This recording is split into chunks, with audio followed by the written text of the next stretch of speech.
Hey folks, welcome back to the Cardboard Cave. Here to take a look and unboxing at a Godzilla board game. This is Godzilla Tokyo Clash, a strategy game from Funko Games. Yes, Funko Games. If you're not aware, they made board games and some pretty darn high quality ones too. But they've now sold to another company. I can't remember if it's Gigamic. It's a company I've heard of. It might be Gigamic. Anyways, their game division they've sold off. Unfortunately, I don't know what the decision there was. I'm sure it's a financial decision, but this is one of the games they released before they closed. So no, you're probably not going to walk into Target where I know this was sold. You're probably not going to walk into Target and find this now. But I was able to go to eBay and get this for. I mean, I'll just go and tell you, I got it for about $25. So and it was new and sealed. I just took off the little, it doesn't come with shrink wrap, just circle stickers, but they peel off pretty easy. I just peeled those off. I have not popped the box open. You have my word for what it's worth. We'll see what's inside at the same time you do. So it was new, and yeah, I wanted to show it off because it's not very expensive. So even though it may not be available at retail, it is something you could look into if you're like me and you're having a major Godzilla renaissance. Wish I'd noticed this on the shelves. I'm sure Target had it probably for almost nothing because they clearance their games so much. First of all, though, my goodness, what an incredible cover. Wow. I should have led with that instead of blabbering like an idiot. Such an incredible cover. And on the sides, just really cool looking as well. 2 to 4 players, ages 10 and up. I mean, the Japanese writing on there is I think for effect because this is, released for the English market. They might have released it in Japan. I have no idea, but that's just, that's for art. That's not because it's in Japanese. And there's a look at the back of the box. So I'll just go and say Funko Games. I mean, this game I think retailed for 30 or 30. It was probably $35 originally. Not on sale, just like retail for $35. And they always had nice pieces in their games for the price. I guess when you're a huge company, you can afford to do that, but I really respect them for that. The design team was Prospero Hall, and I don't know if it's ever come out exactly who that was, what individuals, but they did some really good stuff. I'm going to shout out one game real quick. It's not a licensed game, but it is, it is a licensed game. Duh, Pan Am. Pan Am. It's about the Pan American Airlines. Maybe not as exciting as Godzilla, but it's an excellent game. Pan Am, check it out if you get a chance. But it includes 4 massive miniatures, 4 monster card decks, 13 buildings, in addition to 120 kaiju cards, 13 board game tiles, a damage track mat, 4 kaiju mats, 6 event cards, 74 tokens, including 1 oxygen destroyer marker, 5 tracking cubes, and instructions. So you choose from 4 iconic movie kaiju: Godzilla, King Ghidorah, Mothra, or Megalon, and prepare for maximum mayhem. You build a different vision of the classic 1960s Tokyo cityscape each time you play using modular tiles. Gain power by throwing trains, tanks, battleships, and enemy kaiju into buildings and other kaiju. Master your kaiju's unique combat style to deal devastating attacks and become king of the monsters.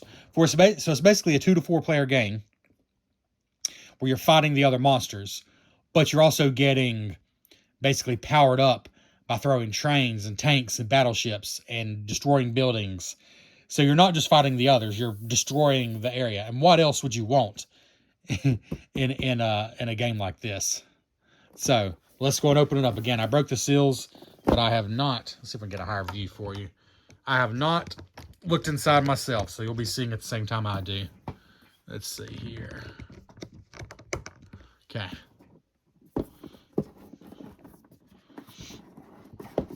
Oh, and even more art. Even more art as we take the lid off. The art, if the game's as good as the art, my goodness. So there's what you see as soon as you open, but let's go and look at the side art. Oh, each monster. There's King Ghidorah, or Ghidorah. If you're looking for good pronunciation, do not look to me.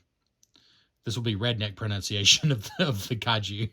Megalon, who's probably the least known of these 4, but I guess somebody's got to be Megalon. Mothra, and of course Godzilla over here. Yeah, fantastic. All right, let's just take a look at what's on top first. Got your setup.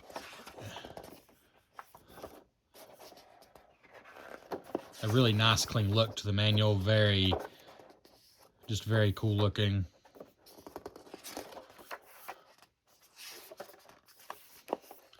Doesn't look too bad. Right there's the end of game. And then here's just the different event decks, the different events that can happen, just more detail about those. And then information about the 4 monsters. Like more detail about how to use their special powers. Oh, and a game summary on the back. I always appreciate that.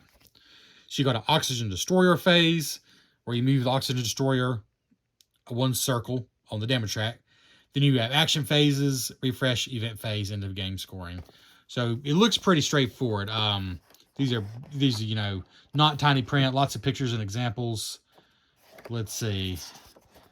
Taking away the setup, you basically got 1, 2, 3, 4, 5, 6, 7, 8. I guess it's 9 pages, but like I said, it is not cram-packed pages. You got a lot of pictures and stuff. Yeah. All right. So I don't think that'll be too bad to learn. Ooh, there's a lot of cool stuff in here. Let's just open up a deck of cards real quick. We're not going to look at every single card, but I do want you to get an idea of what to expect if you pick this up. I wish I'd found out about this game. Well, I wish I'd had my Godzilla Renaissance sooner, and I would have reviewed this game for you when it was still available at retail. But again, I don't feel too guilty if I make you want this game now, because it's still available for a very reasonable price on the aftermarket, you know. But, so, we got the Mothra deck here, Megalon deck, Godzilla deck, and the King Ghidorah deck. I love that. As far as quality, about what you'd expect for this kind of game. They're not textured or anything, but they feel good. Like, they don't feel cheap. Let's see. We're only going to look at a couple of these, but there's an awesome one already. Victory Pose. Choose a card from your discard pile and add it to your hand.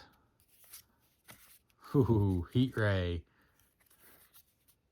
Crushing Grip. Power Up. Rush. Scaled Hide. My goodness, are these all different?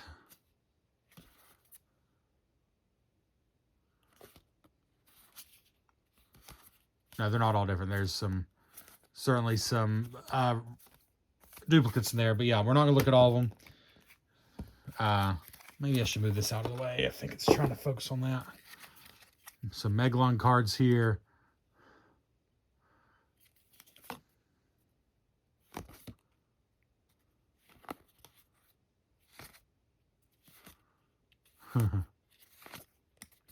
The art's pretty phenomenal, just to be honest with you.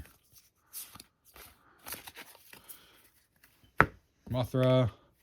I love that each deck looks different too. Poison Scales, for example, have a range of 1. Looks like an attack power 4 if I had to guess. If attack is not fully blocked, take one of target's enhancements in play as an additional trophy. So you're basically stealing their enhancements. I don't know how the game plays it up to go into any more detail. There's a fun one. The song. That's pretty great. Yeah. Some pretty good stuff here. Pretty epic cards.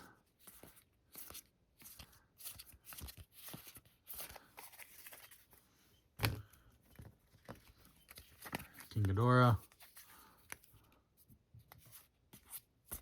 Wow. That's awesome. Wow. Whew. Just really good art here. I gotta say, if you're a real Godzilla fan, this is probably worth it for the art alone. Oh, man. There's definitely duplicates in there, but there's plenty of good original art there. So you got 4 decks of cards. Let's see. Let's look at the towels, or what's in this bag. I'm trying to not look at the most exciting stuff first. Here's a shrink-wrapped punch board. Oh, looks like it's got multiple layers. So I guess I can go and open that. Let's see here.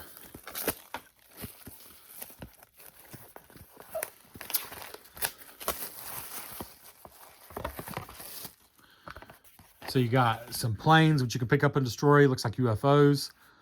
Looks like the oxygen destroyer. Or those trains, yeah.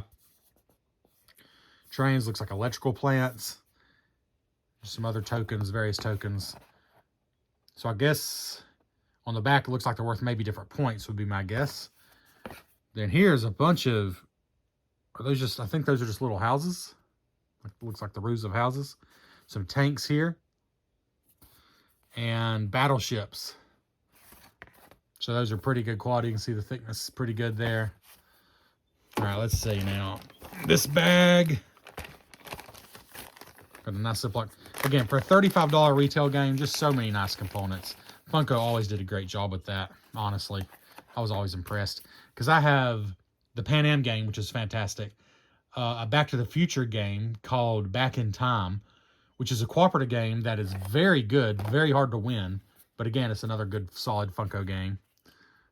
Oh, so here is event cards, it looks like. Yeah, let's see here. Yeah, it looks like you got some event cards here. We'll just take a quick look at some of the art because it's phenomenal, of course.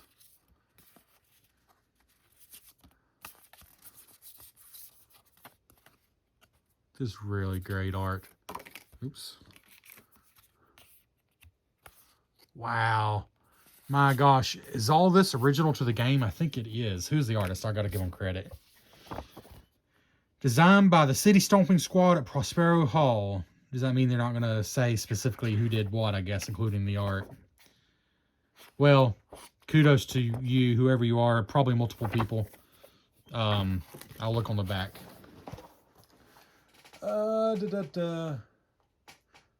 Yeah, the Prospero Hall team, I guess, gets the credit, but I don't know specifically who did the art, but man, it's good.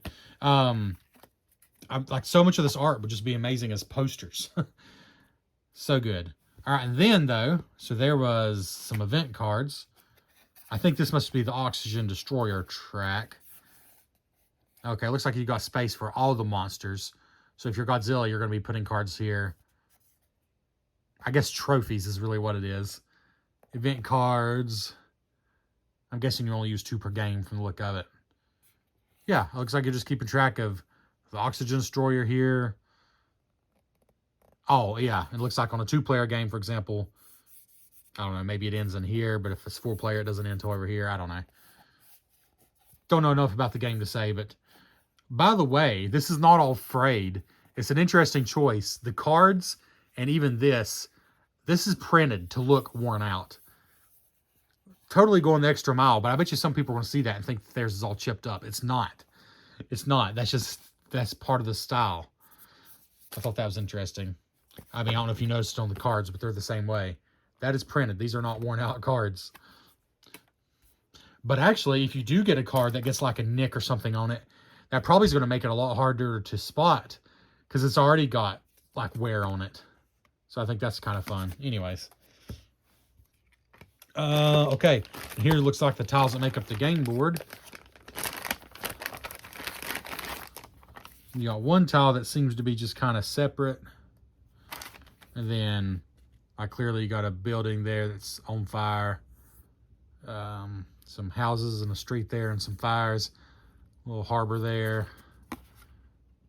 Train tracks. It obviously takes place at night, but I like the way these look. It's very atmospheric. A lot more train tracks there. A lot of destruction going on. I do like the way these look a lot, actually. Anyways, just red on the back. All right, so you got a whole pile of those. Oh, I guess we'll get to the buildings next because I want to save those guys for last. Oh, we got one more, I guess, boring thing to look at. Some cubes. Hey, they're nice, though. Nice plastic cubes. Buildings. I don't think these are boring. These are cool. Again, a game that retailed for $35. So many nice components. Really impressive. Really impressive. You got all these buildings here. Let's see.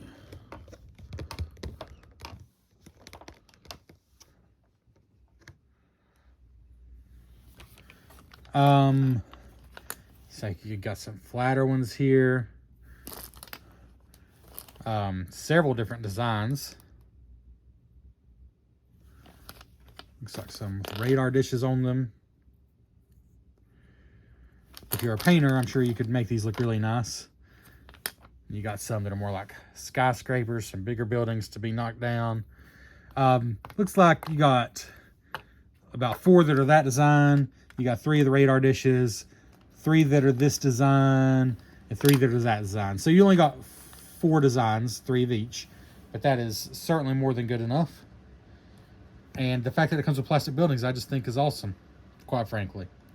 Because besides the plastic buildings, perhaps most importantly, you've got the one thing we got left in the box here, these monsters.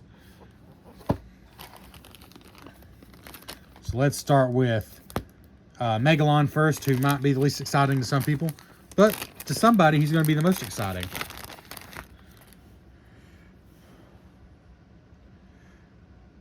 Let me just say one thing I love about these is they definitely have a paint wash on them. Obviously, they're not fully painted, but they're not just bare plastic. Man, I wish I'd known about this game sooner so I could have given it... I would have given this game major kudos for the components and done my part to promote it, because this is really nice. I hate that, I guess, Prospero Hall or any of the people involved aren't really going to benefit at this point if you buy this game, because it seems to be out of regular production. But that is just so nice for a $35 game. Even if you didn't get it on sale at all, like it was 35 bucks. Let's see. Well, we'll do Godzilla next. Why not?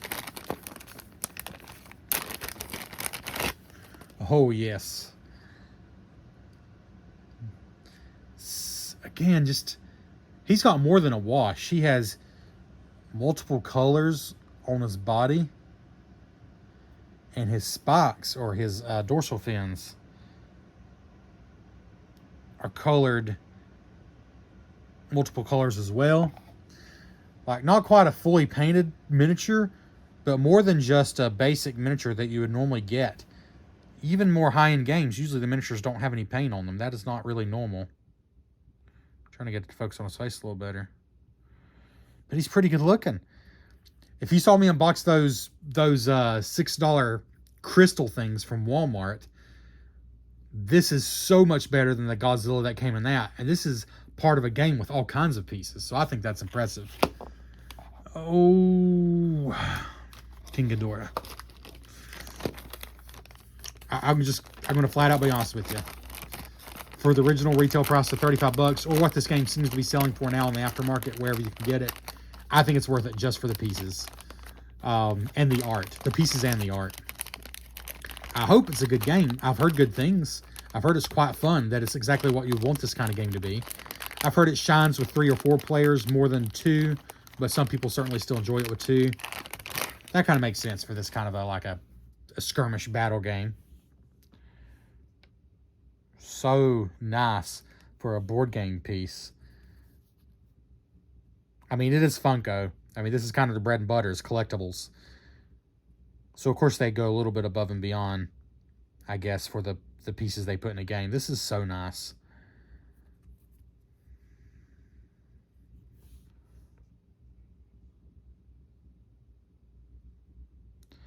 So much nicer than it had to be. I mean, my goodness. It stands up to close scrutiny. Unlike my phone, which won't zoom in very close. But anyways, super nice. And then Mothra actually even comes with a stand, which is a nice touch for sure.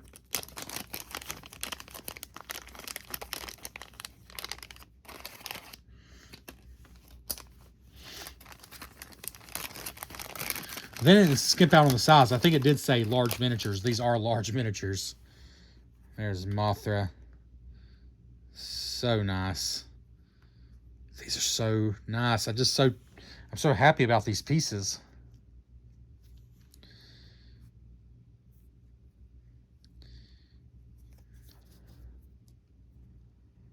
The fact that they sold this whole game for $35, a game that was expertly designed and play tested, has decks of cards with art that is unique and made just for this game. I mean, the art, my goodness, the art. Just look at it. Just so good. And it comes with all these pieces and the plastic buildings and the everything. Yeah, just really impressive. Really impressive to me. And the Godzilla license, obviously, which has to be paid for. But yeah, this just goes in here.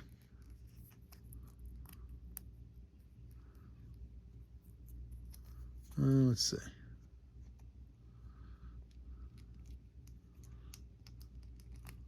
Well, don't want to force it. Did I get it? There we go. I don't think I got it on perfectly straight, but pretty good. All right. I guess we're going to end there, but man, I'm just so tickled with this. Like I said, you can still get it for a reasonable price. I doubt you'll be able to just walk into your Target and buy it now, but I mean, if you got a Target that keeps a lot of old stock, it's worth a try, I suppose. These are so nice. I don't know how the game plays yet. I mean, I know it's mostly a battle game. You're battling the monsters, you're attacking buildings, picking up vehicles and tanks and throwing them, and just doing all the things you would hope to do in this kind of game to score the most points. And yeah, I say check it out if this looks cool to you. Hopefully sometime I'll be able to come back with a review of after having played it. But for now, I love the pieces, that's for sure. Thanks for checking out the Cardboard Cave. Please comment below if you've tried this game. I would love to know. And consider subscribing to the channel. We'll catch you next time.